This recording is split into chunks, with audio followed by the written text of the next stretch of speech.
The ISP, I think, was created under a community. We first of all formed the Malawi Internet Service Providers Association to speak on behalf of ISPs in Malawi. And then we saw the need for exchanging traffic locally.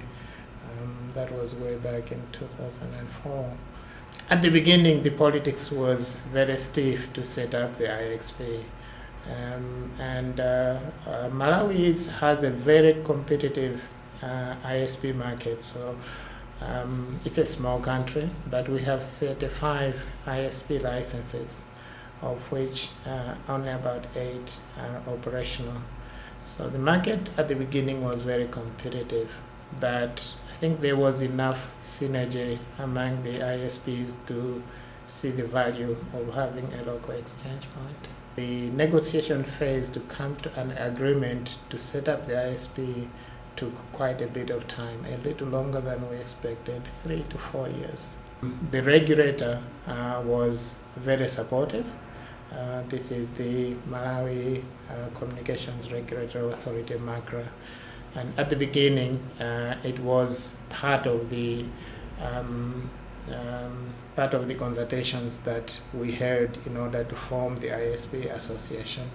So with the support of the regulator, we didn't need any special regulation to set it up.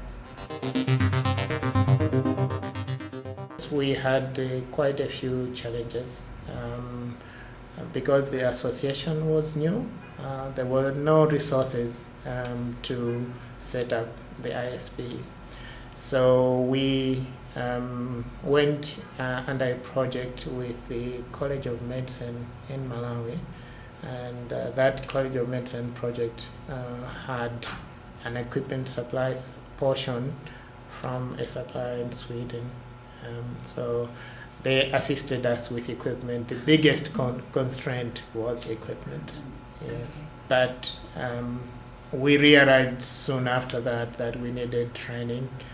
So once we had the equipment set up, we reached out to, ISOC held a training workshop in BGP in 2009 in Blantyre. The training really helped to assist to equip the engineers within the ISPs to set up their own BGP, to set up their own routing equipment, to configure it. At the moment, we have developed quite a lot of capacity. We have had 2 of these trainings, one in 2009 and one in 2011. Before we had the IXP, almost all service providers in Malawi were on VSAT. So when we set up the IXP, the quality of service was very poor. When we switched on the ISP in December of 2008, the very first things that we received comments about was how easy it became to do internet banking for the end users. It was the customers of the banks who suddenly realized what has happened.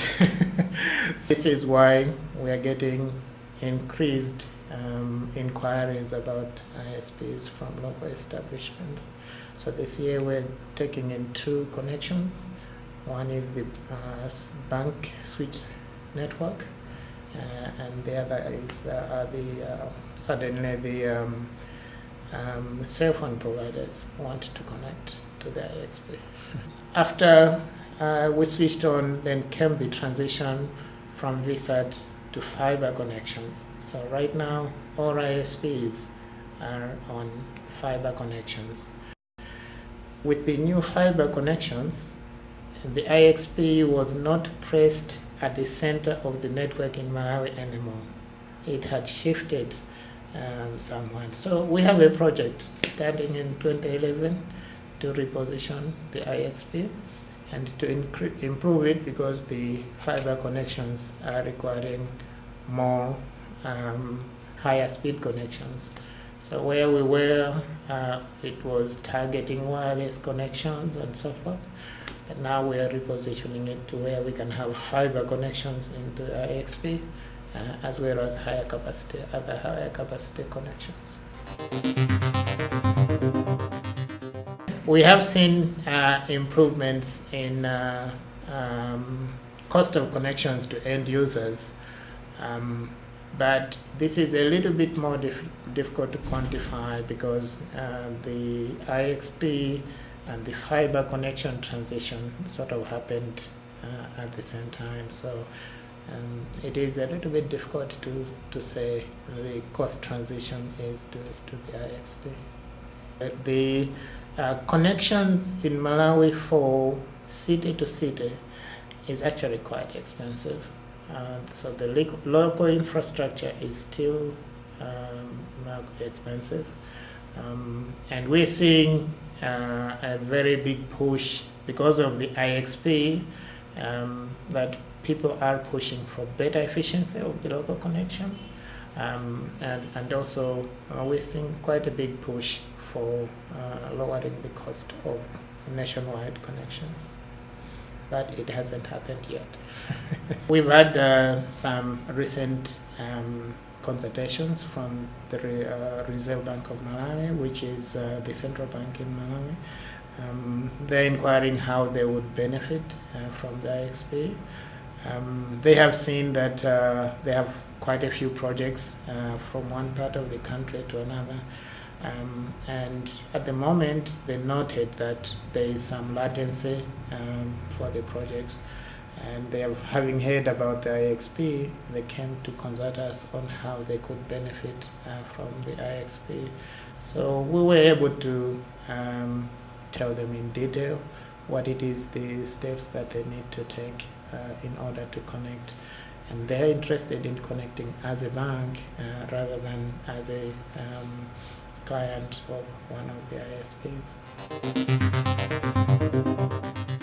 The internet community, I think, has grown quite a bit around the IXP, and because of the IXP, they have heard about the IXP, I think, and yeah, they are taking interest in it. They can see the benefits. The ISP is run by the Malawi Internet Service Providers Association, and that has a constitution. It is a registered association passed by the Minister of Justice in Malawi, so it's a well-established community. Under that, yes, we have guiding rules on how they connect to the IXP. At the moment, it's the easiest way to connect to the IXP is to get a license as an ISP. Once the association of the ISPs was formed, the regulator has more or less left it to the ISPs to run it. And that has been very helpful. It's been very helpful. Probably the biggest challenge was getting the ISPs together because I was involved in that. But once we got it running, it has been quite smooth. At the moment, with the upgrading and repositioning, we are seeing some unexpected support from the ISPs. So, and not a lot of challenges at the moment. Yeah.